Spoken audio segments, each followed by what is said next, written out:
When it comes to the vast expanse of Southeast Asia, there's no one better qualified than our returning expert, Devindran Ramanathan. Devindran happens to be the Managing Director and Principal Consultant at ACS Asiapac. And as I say, Devindran is a true expert, truly entrepreneurial, understanding the Southeastern Asian market like very few others. He happens to be a returning speaker, been with us for several of the global forums. And here again, it's my pleasure and honor to welcome back Devindran Ramanathan. Good morning, good evening, good afternoon, from wherever you're listening to this pre-recorded session, just a few days old. Greetings from Kuala Lumpur, the capital city of Malaysia. That's the Twin Tower that you see in the background. And welcome to the Aftermarket Forum, the third edition, which is going to be published on Friday onwards. So firstly, thank you very much, Wolk's Aftersales. It's been a pleasure associating our company with you. Thank you, Antti, Zoran, Roberto, and Rezak for putting this together. It's always a pleasure collaborating with Wolk, one of the leading consulting and market research company in Europe and beyond. My name is Devindran. I'm the founder and managing director of a 10-year-old boutique consulting company. We do some work not only in Malaysia, but in the region in serving the after sales and retail sales to realize their full potential, derive better performance in all aspects of the business. And as you see, let me just quickly flag up my PowerPoint. The company was founded 10 years ago, as I mentioned, and with a tagline of after sales, before sales, trademarked the tagline. We saw this trend coming in this part of the world where there's going to be a lot more reliance on after sales, and hence realized that with all our experience and background, it's important to be focusing on this part of the business. Let me take you through a presentation and this very interesting topic, the topic of the decade, which is all about the effect that we've also had in the recent pandemic. So the questions posed to us as after sales and aftermarket experts or consultants from the various parts of the world, be representing Malaysia and also the Southeast Asian region, was to address some of these questions of, is it just another crisis like 2008? I'm not sure how many of us will remember, how many of us would have had the effects of being affected by it, or is this something totally new? And what are the lessons that we can learn from last year? And what are the emerging trends and technologies that we have observed across the globe? As you know, the COVID has impacted every business on this planet at the shortest possible time.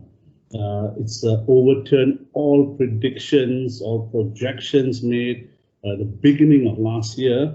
But as an after-sales person, I would say there has never been a better time for all of us and all of you who are listening to this. You are certainly a stakeholder in the aftermarket or after-sales area of the business. And you probably agree, it's been a time of lots of opportunities as well. So is it just another crisis like 2008? I think if you remember that 2008 was a financial crisis, and it was a financial imbalance in the system, whether it was psychological effect, political, social. I think the pandemic is different. We had a lot of effect and makings of the financial crisis in terms of the demand side of there was a shock in the demand side of the business. But I think what we're seeing with the pandemic today is also a massive supply side of shocks across the region. I think many of you would have just read in the news just the last couple of days about even the example of the computer chip shortages, which has disrupted global car production. And everyone is scrambling to get the semiconductors, and trying to recover fast with the post lockdown demand. But I think the stronger demand that most of these manufacturers of semiconductor are seeing from iPhone and Galaxy Tabs and PlayStation, which has also been in much more bigger demand, has basically affected that side of the business. And I think, however, in terms of its recovery, many expected a V-shaped recovery. It does not look like it now, going towards the end of January after a full calendar year of 2020. We don't know completely which way the wind is blowing, nor have we, many of us ever seen anything of this in our lifetime. So there's, in terms of the pandemic, to say there's so much of uncertainty. If you look at the airlines who have been affected more than they did in just last year and even now, compared to the financial crisis, car rental companies, petrol consumptions, staff who are jobless and laid off as a result of lower economic activities, you will realize that they are totally different. Perhaps in one similarity is if you see that yes, the world is changing fast. It was fast then, it is also fast now, in fact faster now, and it's still very much interesting time for some, as I said, in the motor industry. If you look at today, Tesla's valuation, an employee could have been, laid off in Detroit, working for any other of the motor companies. But if you had only invested in Tesla and seen his stock grow like it will never end, today, the performances of some of these companies just mind-boggling. Car companies, stocks are no longer valued on their past performance or on their current performance or what analysts say, but it's all about the future. And that's how investors imagine their favorite companies are going to grow to that kind of level. So that's what's creating this kind of unknowns that we have ever seen. Who would have thought about Audi? Another example, great times in China. They just published their results a week ago, and they're basically one of the few companies who grew, and they're probably the only German company who grew in China by 5%, selling 727,000 cars. Considering when the pandemic started and how much they have, what they have achieved, it's just amazing. To the next question of the first next part of the first question, are we facing something of a new kind? From a Southeast Asian perspective, and that's the part where I have on the globe, Southeast Asia, of which I'm representing today, it's an association of 10 member countries. There is a hype of activities here.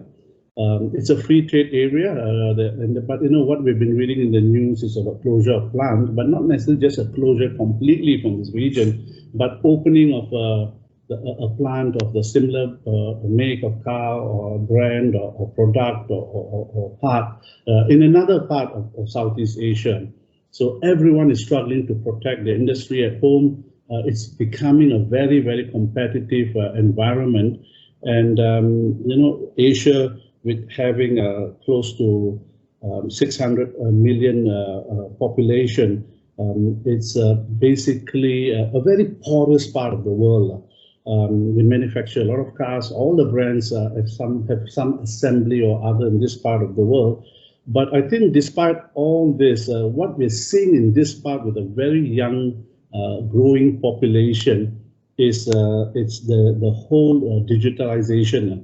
We spend, on average, the people in Southeast Asia at least an hour and a half a day on mobile during these lockdowns, e-commerce, doing some e-commerce business, navigating, surfing online news.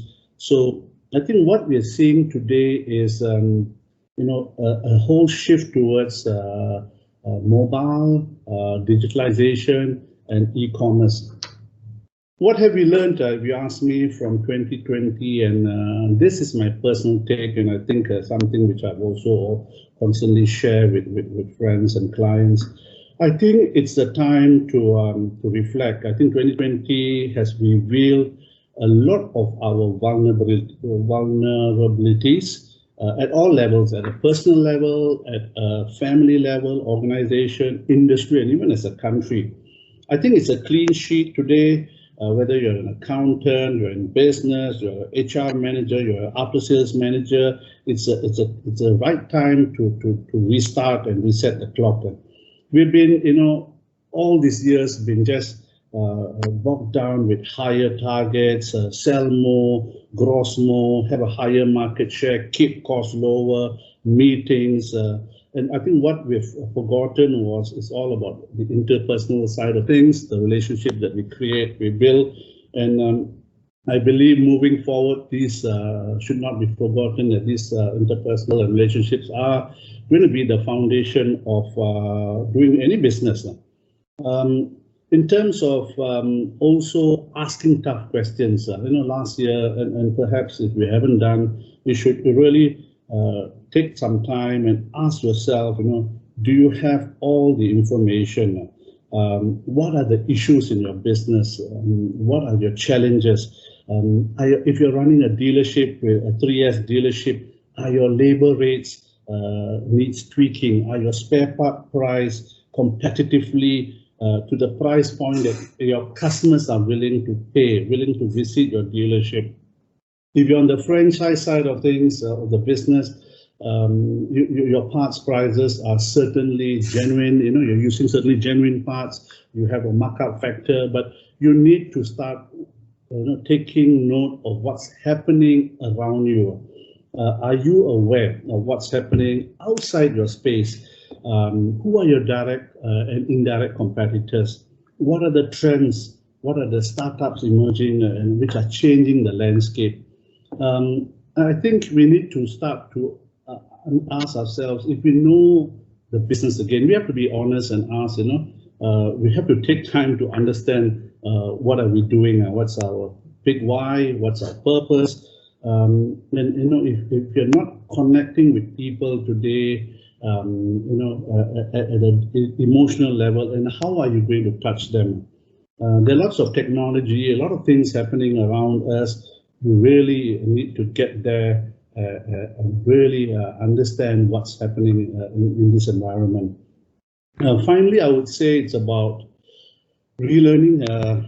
Now more than ever, we're never short of webinars. Every manufacturer, client, business is into online learning, webinars. I think it's important to start the whole learning culture, if you haven't, and sharing as well.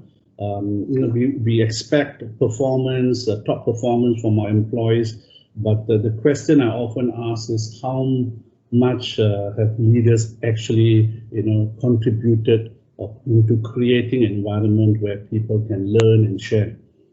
To the third part, what are the emerging trends and technologies that we have observed?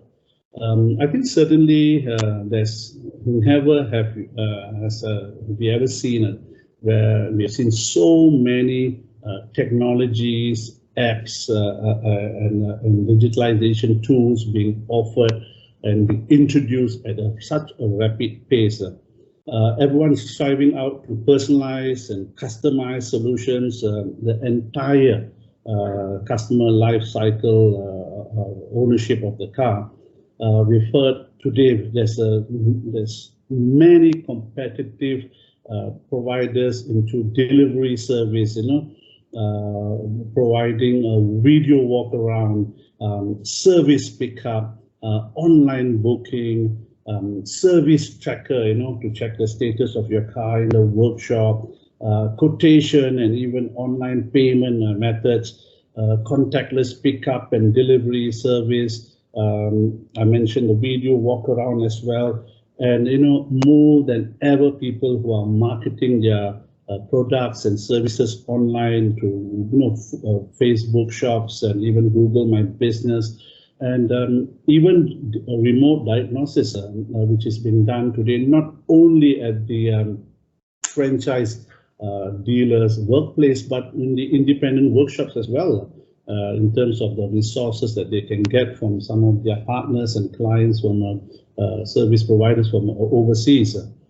I think the one thing to realize, and on the topic of all these various technologies, is to, I think, really understand what opportunities are you hoping to create, what problems are you hoping to solve, and what process you want to improve before jumping on the bandwagon and spending whatever little budgets that you have into this area of the business. I think everything has to eventually lead towards a happier customer, creating more trust of them, of your business, and eventually spending more. I think we're all very clear today that, and many of us today, as you hear this talk as well, is that you've probably been working from home. So this is something which, unlike even 2008 financial crisis, many of us, the majority of us, are working from home. There's a whole transition, there's less miles travel, less wear and tear of components, and also I think all this is going to create a lower after-sales aftermarket potential. Dealerships today are already, really looking at their floor space. How can they allocate more resources towards departments which are generating value? So there's interesting times. A big area to also take note of is the aftermarket parts. Despite even the lower aftermarket potential, as I mentioned, the opportunities, this whole pandemic, and even what has happened just prior to the pandemic, which has been accelerated thereafter, is the whole growth of equal and lower quality parts, OEM, aftermarket, second-hand parts, and spurious parts, which are being manufactured and made available to a wider range of makes and models at a faster pace than ever before. Today, if you drive any car, almost you would find someone making it from some part of the world, not necessarily China, but also from Taiwan or Thailand. These parts are priced so affordable, and they're not only just limited. They were once limited to fast-moving parts. Today, they have moved on to medium and even accident parts at a much, huge price advantage. And something which is close to my heart, if I'm wearing a consulting hat as well, is certainly, I think it's time to spend a lot more time and to deep dive into your own business, as I mentioned. There are many of us, my clients, friends, and people that I know who touch the after sales or aftermarket very much on its surface. I think the time has come for you to understand and analyze who your customers are. Who are the active ones? Who are the inactive ones? Who are the unknown inactive ones as well? So you need to now start analyzing, not just saying I want to increase retention or I need more cars, but you need to really analyze. You need to spend hours into analyzing your market, your car park, your people, the owners by segment, by year, by models that they drive, mileage that they have since covered if they're on your file. What are their incomes level, gender, preference? This is for you to make better decisions and certainly to understand your true market potential. Another area is to unlock your balance sheet items. There are a lot of hidden capital still in the business. You got to sweat the assets, as they say. look at your work in progress, your WIP, look at your back orders which has arrived older than 7 days, look at your inventory aging, which is something I'd like to talk about or what we have done as a business. Look at your trade debtors, who owes you money from your insurance repair, from your cash jobs which were released without payment, from your service advisor who has discontinued working a year ago and he's still got a open work in progress. So I think what you need to do is to understand a lot of the hidden costs and try and bring them up to surface, resolve them, and have a clean balance sheet. Finally, also, how are you going to cannibalize shares? You've got the franchise dealers on this side, you've got the independent workshops on the other side. They're both trying to cannibalize each other. So what is your value proposition? What is your expertise? And finally, how are you even treating your employees? I think these are tough questions. These are tough concerns that you have to look. How are you treating them at this particular time of stress? This is really a test on our companies, before even thinking of laying off staff or scaling down. I think it's important to certainly see, are your staff, have they been given all the knowledge and skills to perform better? Have you uncovered all potential areas of the business before even, scaling down or right sizing? So coming to the final part of the first section is about the after sales. I think the after sales, it's a great time for the after sales this year and thereafter. You cannot gross the old-fashioned way. If you look at the pyramid, the traditional pyramid was you had a higher focus and weightage and profit, revenue generation from new cars, used cars, in that order. But today, it's the whole pyramid has turned. We hear learning more about after sales absorption. That after sales, while it may account for 20% of its revenue, staff, bosses, and owners of the companies have now finally realized it's where 80 to 90% of your profits are generated. Cars are sold at very competitive discounts, almost at cost. So the whole focus today is on the after sales. However, you need to have a very integrated approach to manage this whole, your customers. And I think the whole COVID has provided us, the industry, with the time to introspect and to look at what they need to do better, what ideas and trends that will shape the future. Customer experience, as you know, customer experience, as I say, is the new premium. If you take care of your customers, they've got more choices and options to consider. They would be your loyal customers for years to come. I mentioned about one of the startups and one of the areas where I saw huge potential and a problem. Similar to a car buying experience, we see everything moving online now. COVID has also accelerated the digital parts buying patterns. We set up a company, another arm called Sparex Hub, and it's an e-commerce platform. It was designed as a solution to a growing industry problem all over the world of aging spare part inventory. They often sit in the warehouse, no visible presence to the aftermarket customers. And the initial high price of these parts when they sit on the shelf, and unless there was some visibility and some mechanism to sell them at a lower price and below the competitive lower quality parts or on par, most of these parts continue to occupy 30 to 40% of the inventory. So we built our own platform 2 years ago addressing this problem, and we've seen successes with dealerships who basically looked for avenues to unlock some capital of their aging inventory and saw value come out of this whole initiative.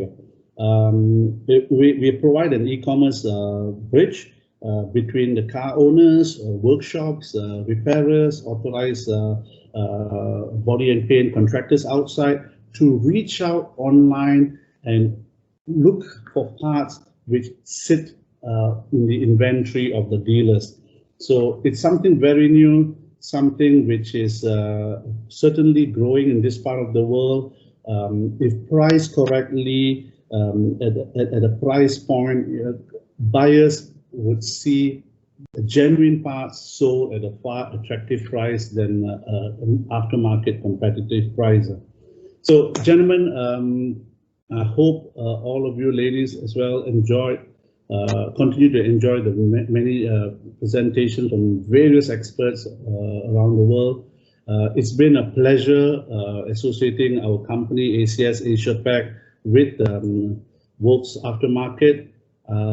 Again, thank you very much for the opportunity to present, and I'd like to thank Wolk personally, and hope that we have many more success and certainly grow this industry together. Thank you.